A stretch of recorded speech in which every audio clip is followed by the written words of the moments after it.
Assalamu alaikum. Today's presentation is about shift work sleep disorder.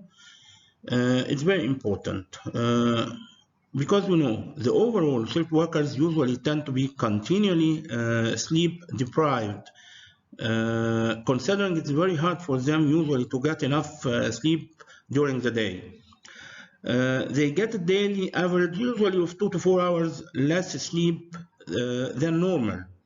And it's very hard for them to get their bodies to fall asleep during the day because of many factors. So it's very important to study all circumstances of this problem in a trial to understand the different approaches for solving or at least mitigating the consequences.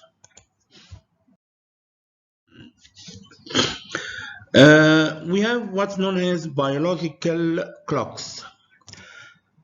The circadian rhythm is a 24-hour cycle that regulates the timing of processes like everything, for example, like eating, sleeping, temperature, hormonal release. Everything in our bodies is controlled by biological clocks.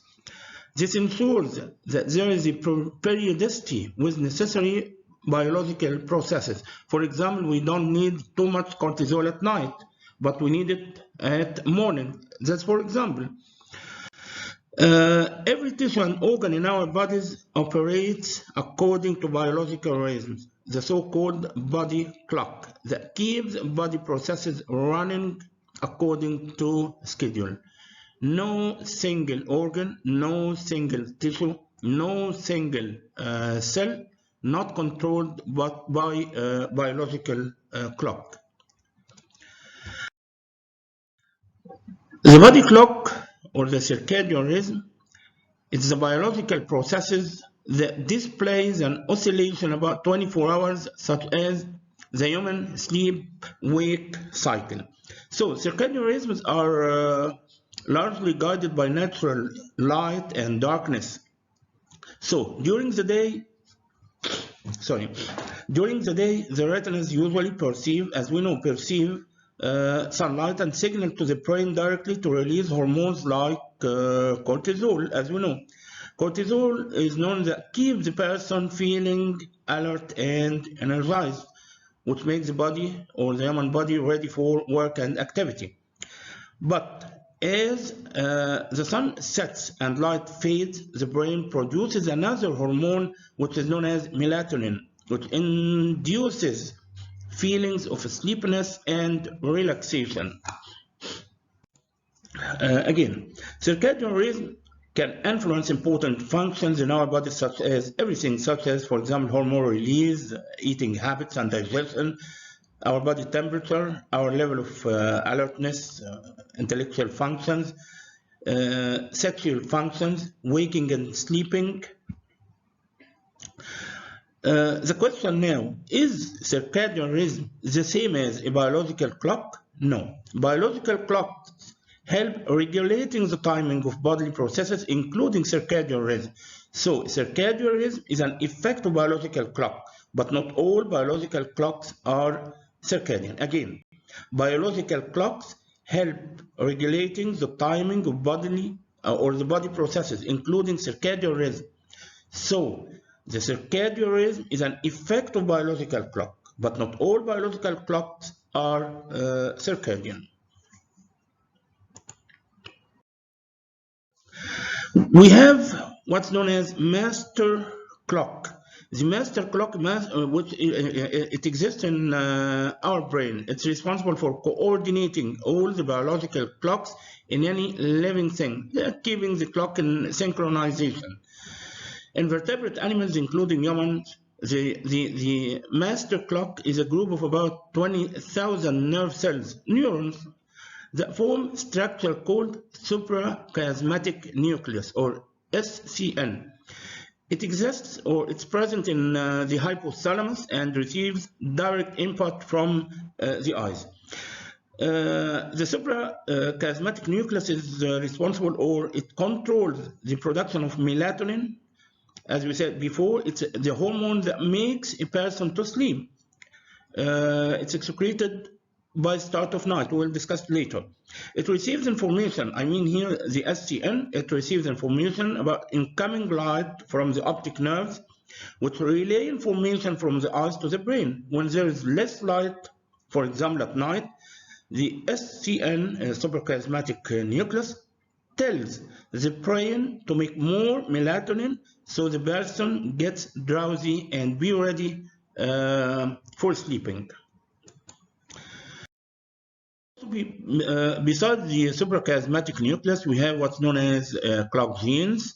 In addition to the master circadian pacemakers in our brains, clocks are found in virtually every tissue and organ. It's existing in flies and mammals, including human beings. Clock genes are shown to be cycling in most nucleated mammalian cells, except for some locations like thymus and testes, providing cyclic gene expression throughout the body. Indeed, the clock genes contribute to the homeostatic aspect of sleep regulation. So, if any mutations in the or in some of the clock genes, this will modify consequently the markers of sleep homeostasis, and an increase in homeostatic sleep drive will alert the clock genes expression in the forebrain. And by the way, genes involved here in circadian rhythm operate according to feedback loops.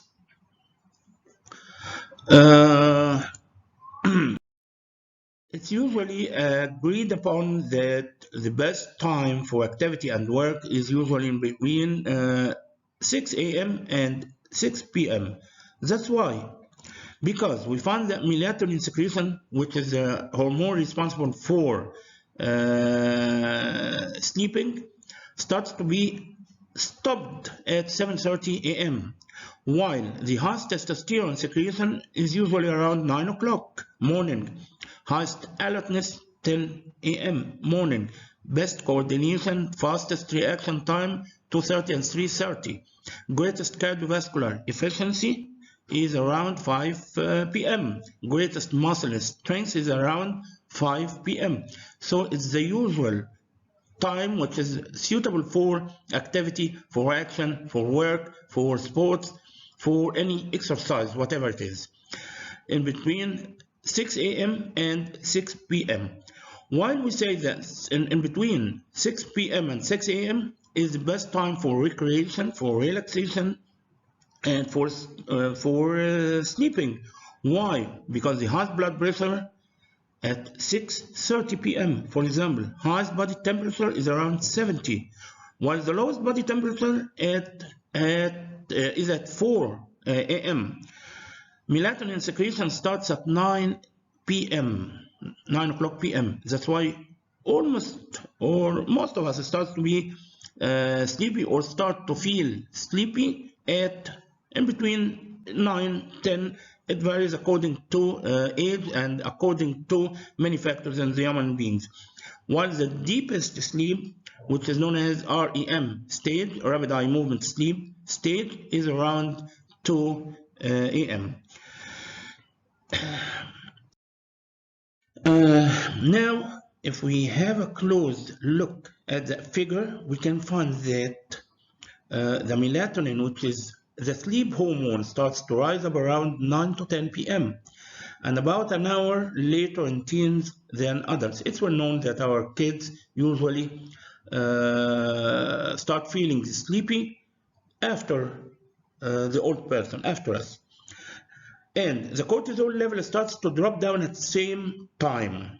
The blue light from electronic devices like mobile phones and laptops can suppress the melatonin, consequently disrupting the sleep. So we can usually say that getting sleepy in between 11 p.m.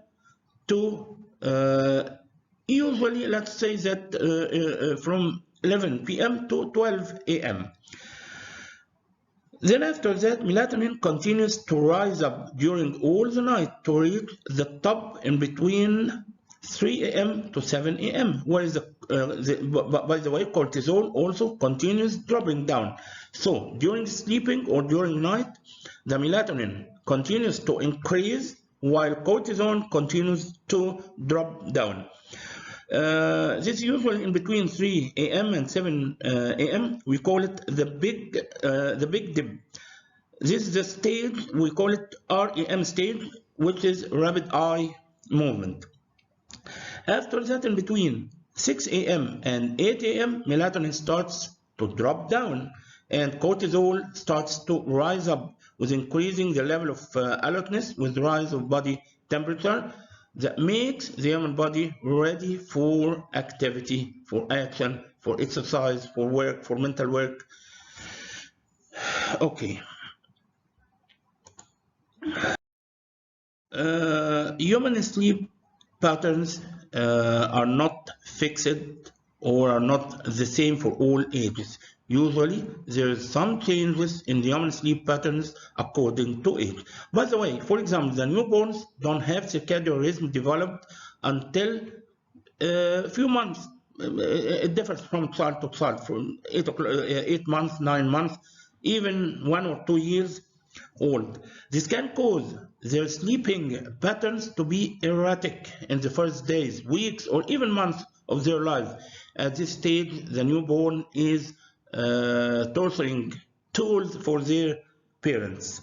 And I believe all of us have experienced that.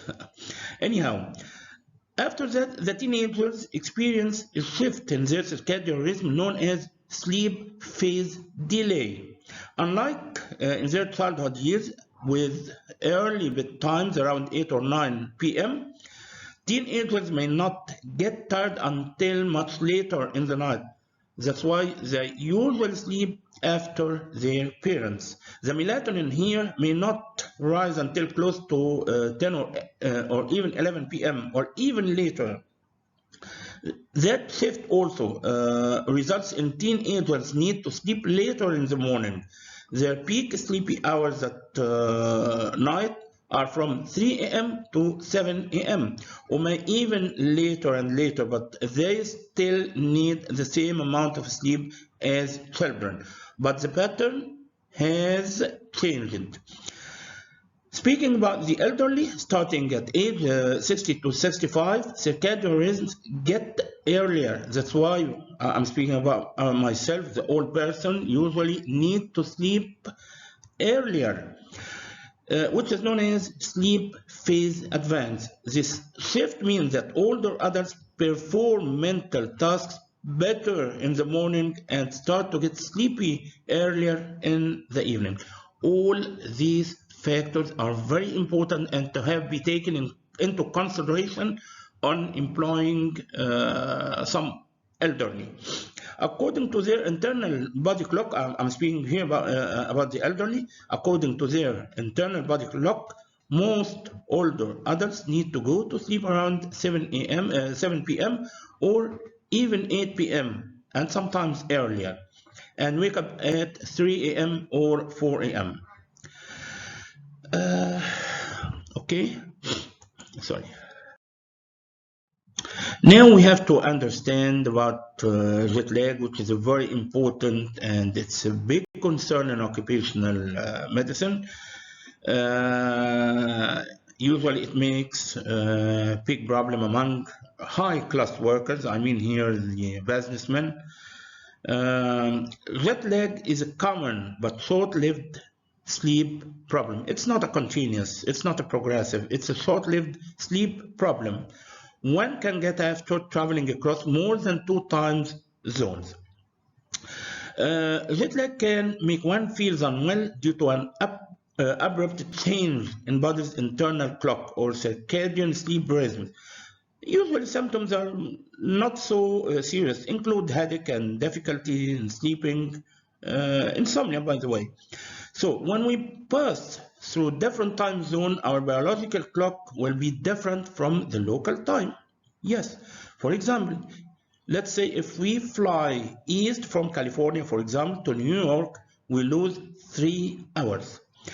When we wake up at 7 a.m. on the East Coast, our biological clock is still running on the West Coast time, so we feel the way we might at 4 a.m. Our biological clock will reset, but it will do so after different rates. It takes time and it differs from person to person. It often, let's say, takes a few days for our biological clock to align with the new time zone. And adjusting after gaining time may be slightly easier than after losing time because the brain adjusts differently in the two situations. Again, light from electronic devices at night can confuse our biological clocks. Now, after that previous introduction, we can go directly to understand or to discuss what's shift work disorder. Shift work sleep disorder, or generally known as circadian rhythm sleep disorder, we can say any shift worker can develop symptoms.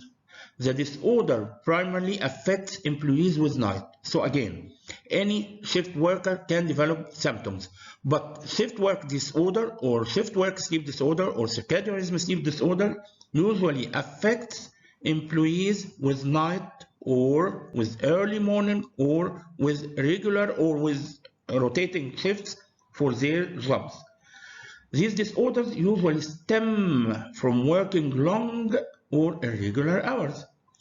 To be more precise, this usually refers to any work schedule that falls outside the hours of 7 a.m. and 6 p.m. So I mean here, before 7 a.m. or after 6 p.m., we can expect that any worker may develop shift work sleep disorder. Shift work disorder specifically relates to circadian misalignment in between the body and the circadian rhythms that regulate the sleep-wake cycle.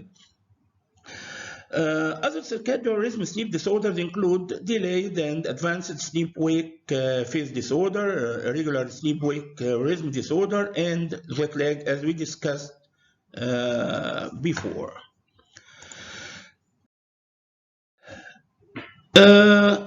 The question now, who is at risk for shift work caused sleep disorder? Usually, as we expected before, the night shifts or the rotating shifts. But the highest rates of work shifts usually is expected in between or among protected or protective services like policemen, firemen, medical staff, airport serving. They are awake all the day, 24 hours, must be some shifts working. Food preparation and serving, transportation services, while the lowest rates of work shifts usually among natural resources and maintenance, professional occupational, which are characterized by fixed time and no need for any worker to be existing at odd times. Odd times here, I mean after 6 p.m. or before 6 a.m. Roughly, we can say that 16% of wage and salary employees in the US follow shift work schedules. It's a big figure. Of these workers, current estimates suggest 1 in 5, 1 from 5 persons will experience shift work disorder. Many researchers had revealed that 10 to 40% of shift workers have shift work sleep disorder. So not every shift worker suffers from shift worker sleep disorder. Shift work sleep disorders usually causes difficulty adjusting to a different sleep-wake schedule, which results in significant issues. We can simply say that it's sleeping against the body clock. It's an attempt to sleep at unusual times that can be interrupted by any factor like by noise, by social obligations like a visitor in our home, for example, by quarrel among neighbors, by accident in the street, by many other factors. Definitely, this can cause important or significant issues with falling asleep, or even with staying asleep, and with sleeping when desired, sleeping in non-rapid eye movement, which is not comfortable. Finally, there is an inevitable degree of sleep deprivation. So it's associated with sudden transition in sleep schedule. What about now we can start discussing some of the manifestations of shift work disorder, which is usually either insomnia or excessive sleepiness, or both, associated with working and or with sleeping at non-standard times, which means, for example, excessive sleepiness at work, or insomnia at times during which the person must be sleeping. And sleepiness at work usually manifests as desire to nap, unintended dozing, impaired mental acuity, irritability, reduced performance, and accident proneness. Second, the total daily sleep time is usually shortened by several hours. This occurs as a consequence of the previous point. Third, usually, or by the nature, this person will suffer from fatigue, difficulty in concentrating. Usually, they have headache or lack of energy, can be compounding symptoms. The symptoms coincide with the duration of shift work and usually remit with adoption of a conventional sleep-wake schedule. We will discuss it later. The boundary between normal response to the rigors of shift work and diagnosable disorder is not sharp.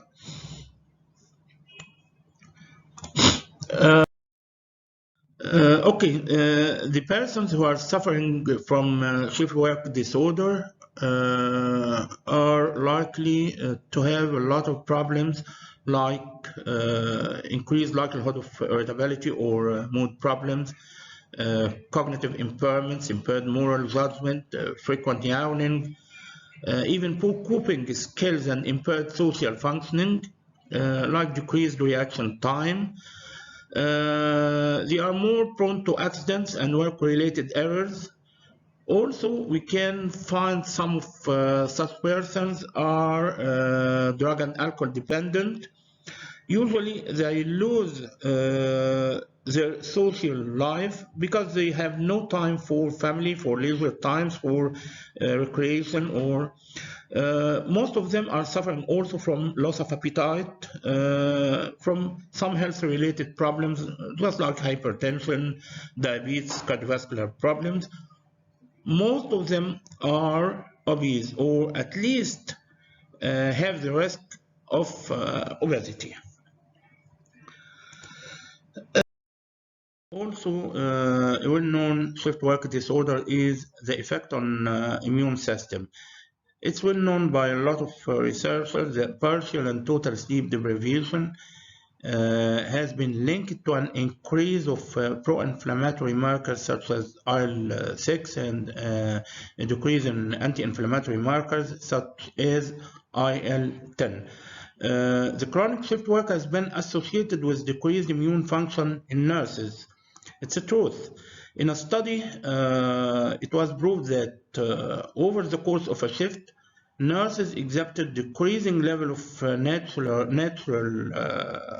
killer cells, an innate immune response that plays a role in infectious diseases and tumor suppression. Also, other researchers have found that less sleep at night may increase the risk of developing the common cold. So it's believed that common cold is very common or more prevalent among persons who lack normal sleep at night. A supporting study by some other researchers showed that shift workers were more likely to develop infectious disease after exposure compared to daytime workers. A poorly functioning immune system may leave workers vulnerable for developing occupational diseases. Sleep loss is also associated with an increased tumor necrosis factor, which is a marker of systemic immune function. So definitely shift work disorder may affect our immune system.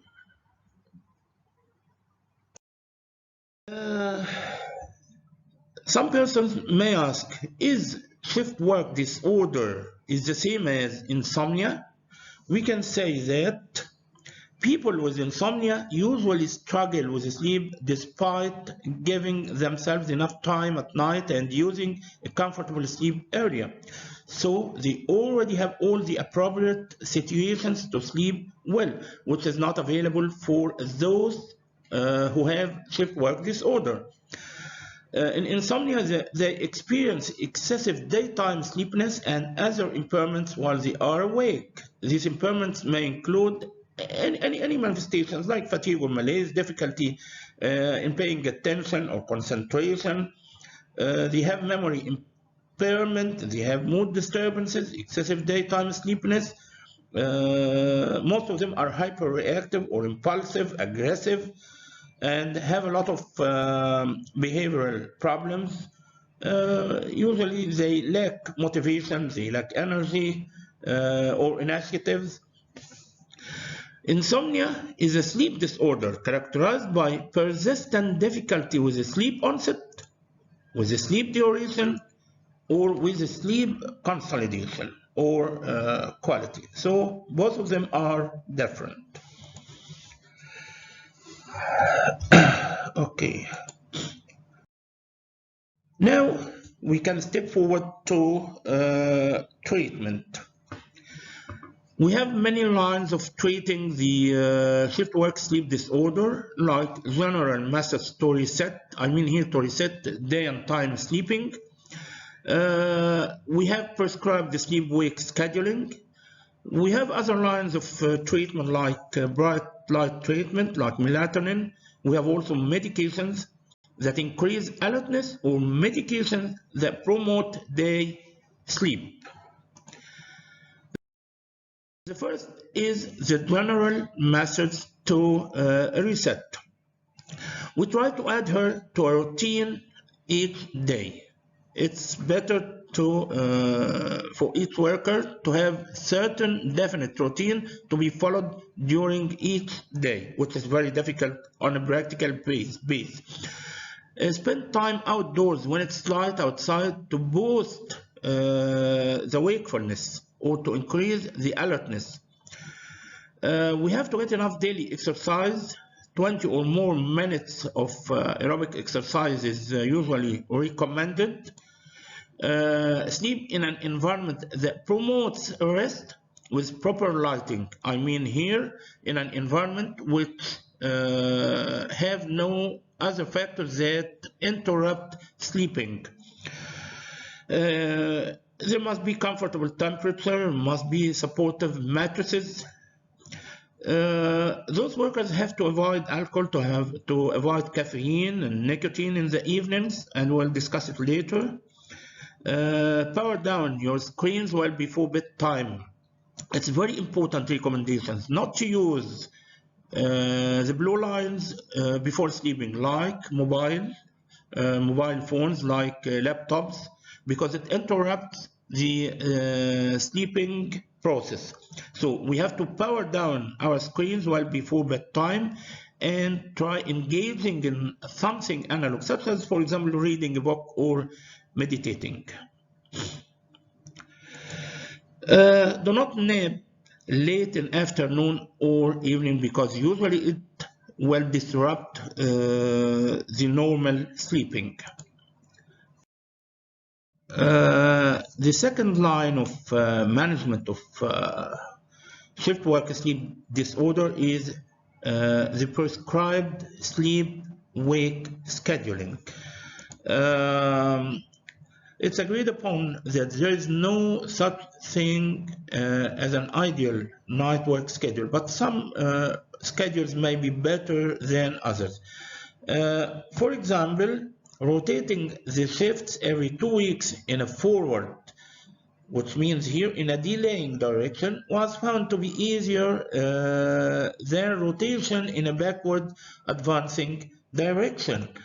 The gradual delays, which here means nudging or pushing the circadian system about an hour or an hour per day, has been shown in a laboratory settings, for example, to maintain synchrony between sleep and the endogenous circadian rhythms. But this schedule is impractical for most real-world settings. It's easy to say, but it's very difficult to practice.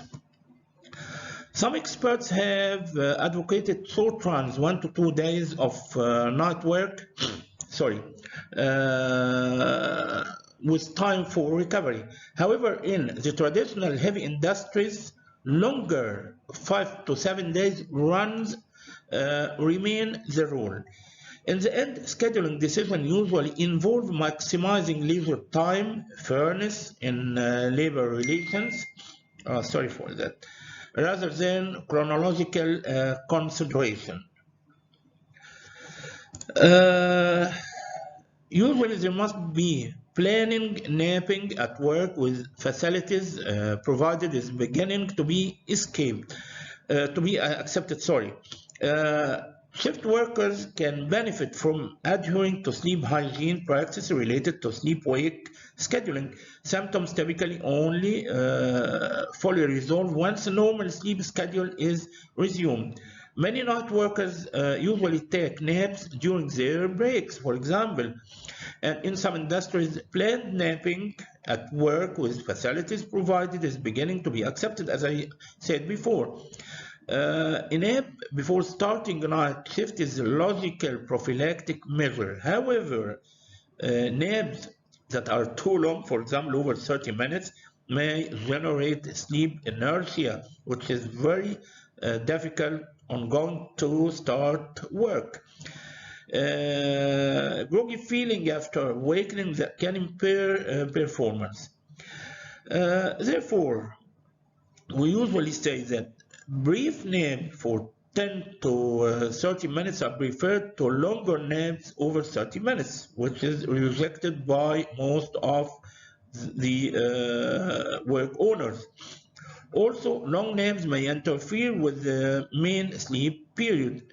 Anyhow, in the transportation industry, for example, safety is a major concern, and mandated hours of service rules attempt to enforce rest time. Again, in the end, scheduling decisions usually involve maximizing or must involve maximizing leisure time, fairness in labor relations, and so on, rather than chronological consideration.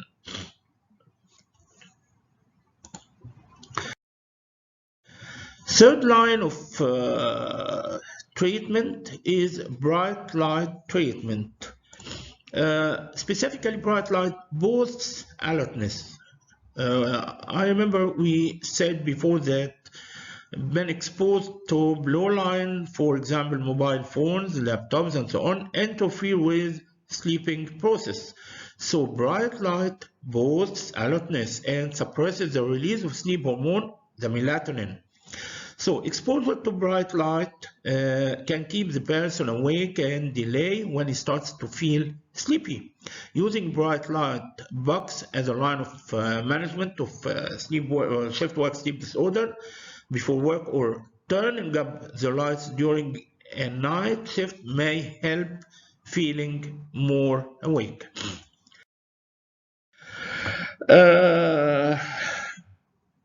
To maximize the delay of the body clock, bright light exposure should occur by the nature in the evening or first part of the night, and bright light should be avoided in the morning.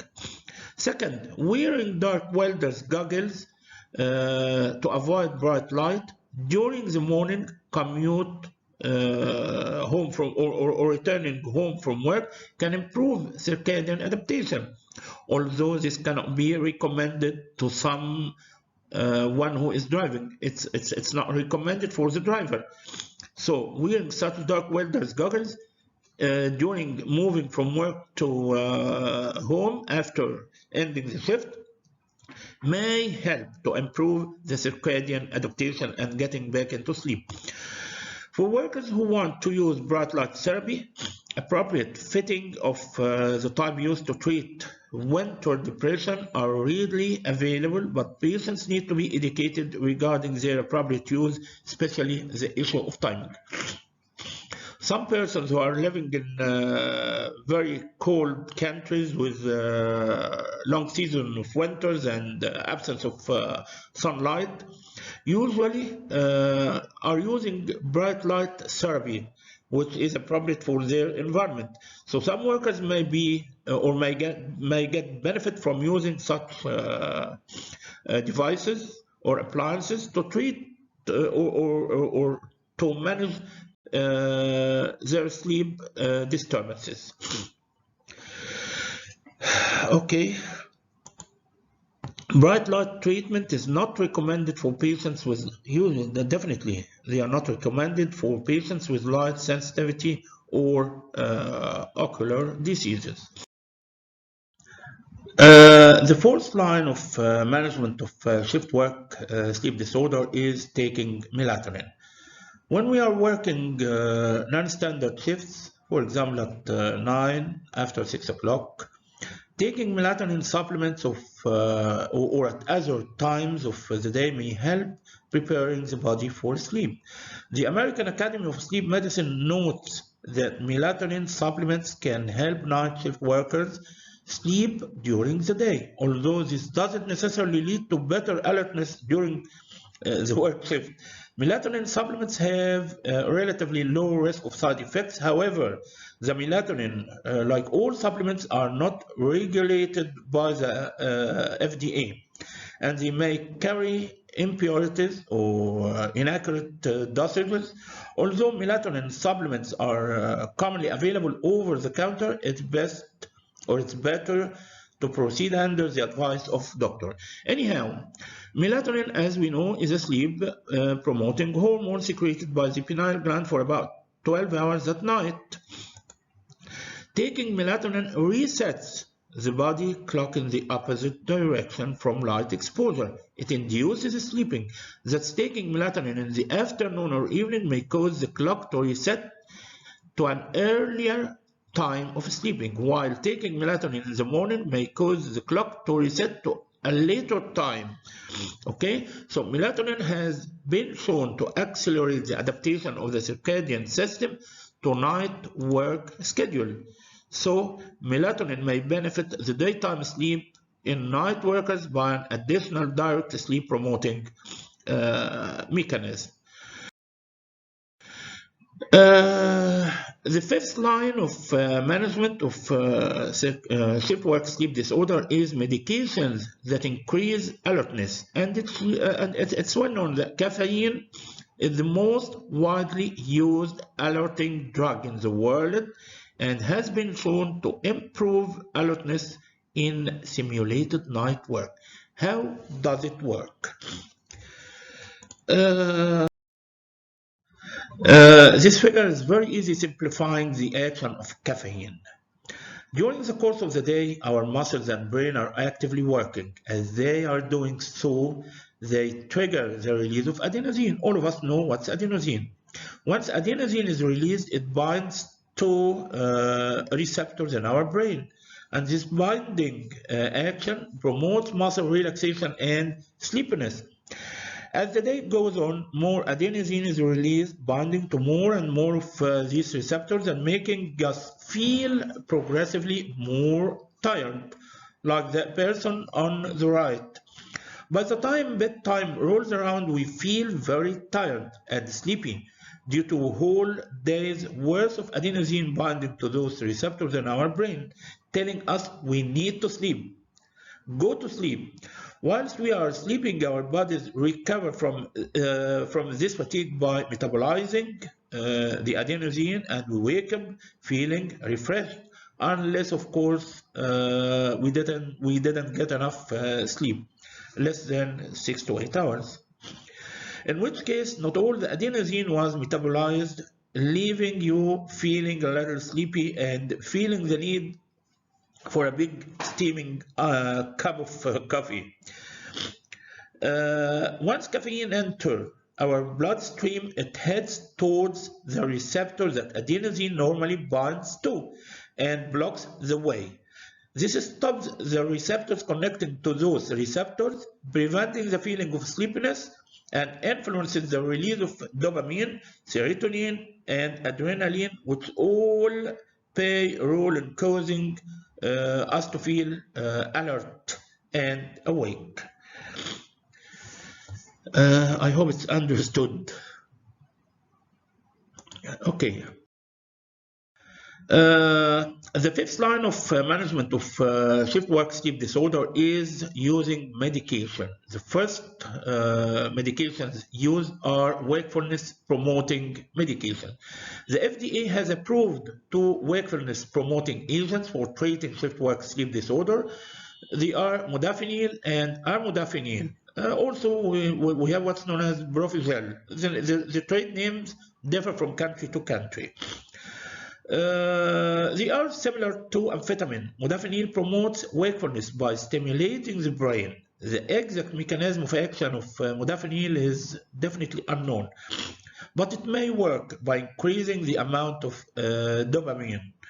Dopamine, all of us know that it's chemical neurotransmitter that nerves use to communicate with each other in the brain by reducing the reuptake of dopamine into nerves. Speaking about those drugs taken 1 hour before work, it's supposed to, or they may help boosting alertness during the shift. Anyhow, it's important to keep in mind that wakefulness promoting medications may not restore alertness to the point where it's safe to drive a vehicle or perform dangerous actions at work.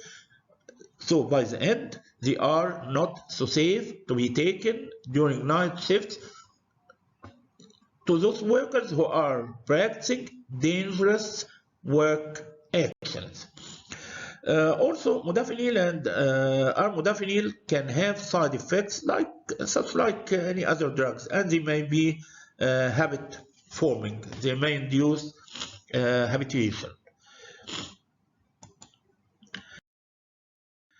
Last thing is medication that promote daytime sleep promoting medication.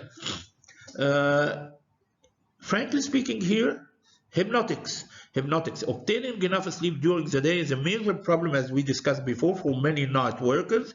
Hypnotics given in the morning can lengthen the daytime sleep. However, some studies have shown that nighttime sleepiness may be unaffected. Anyhow, prescribing sleep aids such as benzodiazepine can be used to help facilitate sleep for shift works.